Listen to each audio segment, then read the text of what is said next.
Hello everyone. Good morning. कैसे हैं आप सब?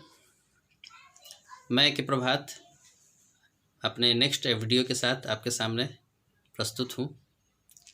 आज हम जानेंगे गेट से जुड़े डेली यूज के सेंटेंस। सबसे पहले ये जानते हैं गेट का प्रयोग होता कहाँ है और गेट कब हम इस्तेमाल करते हैं। गेट का हिंदी मीनिंग होता है पाना या प्राप्त करना।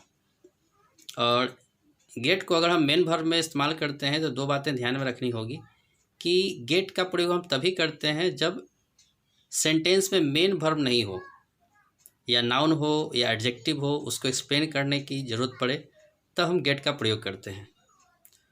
तो ध्यान रखिएगा कि गेट का प्रयोग हम तभी करेंगे जब मेन वर्ब ना हो, तब गेट का प्रयोग करेंगे। तो आइए जानते हैं, है ना, गेट से जुड़े हुए डेली यूज सेंटेंस।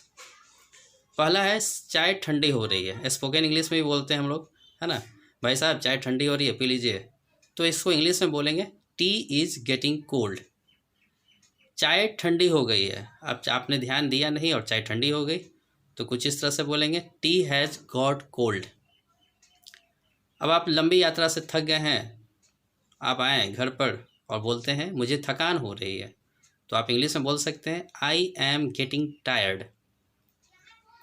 अभी देखिए लॉकडाउन हो रहा है, बहुत से टीचर्स हैं जो प्राइवेट निजी संस्था में कोचिंग चलाते हैं और वो भी बेचारे बेचैन हो रहे हैं कि कब हम लोगों का मतलब कोचिंग चलाने के लिए सरकार जो है अध्यादेश जारी करेगी। तो उस संदर्भ में मैंने वाक्य लिखा, अब मैं बेचैन हो रहा हूँ।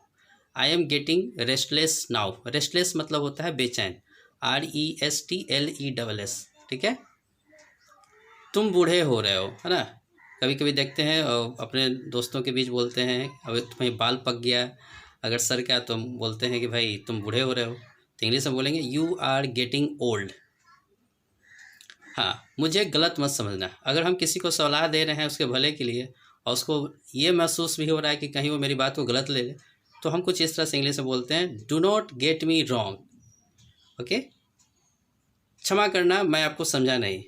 अब किसी बात को हम अदरवाइज ले लेते हैं, मिसअंडरस्टैंड कर जाते हैं, तो उसको बाद में समझने के बाद हम कुछ इस तरह से बोल सकते हैं क्षमा करना मैं आपको समझा नहीं, I am sorry I did not get you. Okay, उसके बाद हम बोल सकते हैं क्षमा करना मेरा ध्यान कहीं चला गया था, अब आपकी बात पर हम ध्यान नहीं दिए और कहीं और देख रहे हैं, कुछ और समझ सुन रहे हैं या कुछ और समझने पर ध्यान दे रहे हैं, तो उस तरह से हम बोलेंगे I am sorry I got distracted. Distracted की स्पेलिंग है DISTRACTED। मेरा ध्यान कहीं चला गया था।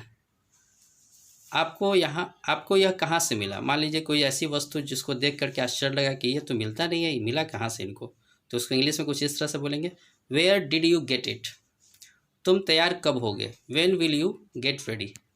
आइए और आगे सेंटेंस देखते हैं। आइए देखते हैं आगे का सेंटेंस, ध्यान से देखिए। मैंने हिंदी भी लिखी है और इंग्लिश भी लिखी है, ठीक है। तो नेक्स्ट सेंटेंस देखते हैं। 11 नंबर, जल्दी खाओ, अगर तुम नहीं खाओगे तो खाना ठंडा हो जाएगा। इट क्विकली, क्विकली QUICKLY है ना। It quickly, if you do not eat the food will get cold. चलिए आइए देखते हैं नेक्स्ट सेंटेंस। क्या तुम्हें जलन हो रही है? अब जलन होना मतलब जैसे किसी से ईर्ष्या डाह, जैसे मान लीजिए कि मनोज सर हैं, उनके पास एक बहुत ही अच्छा गर्लफ्रेंड है और रजी सर बोल रहे हैं रजी सर को उनसे जलन हो रही है क्योंकि उनके पास नहीं है, तो कुछ इस तरह से इंग्लिश में बोलेंगे आर यू गेटिंग जीलस। मैं बारिश में भीग गया, I got drenched by the rain, DRENCHED। मेरी बात तुम तक पहुंच रही है, are you getting me. Okay, तुम दिन प्रतिदिन पतले होते जा रहे हो, you are getting slimmer day by day. Okay, मैं अस्पताल में भर्ती हो गया, आई गॉट हॉस्पिटलाइज्ड। ओके, अंधेरा होता जा रहा है, it is getting dark. Next, मुझे मेरा पासबुक कब मिलेगा, when will I get my passbook. Number 19, यह कलम मेरे बैग में कैसे आया, इसको इंग्लिश में बोलेंगे how did this pen get into my bag.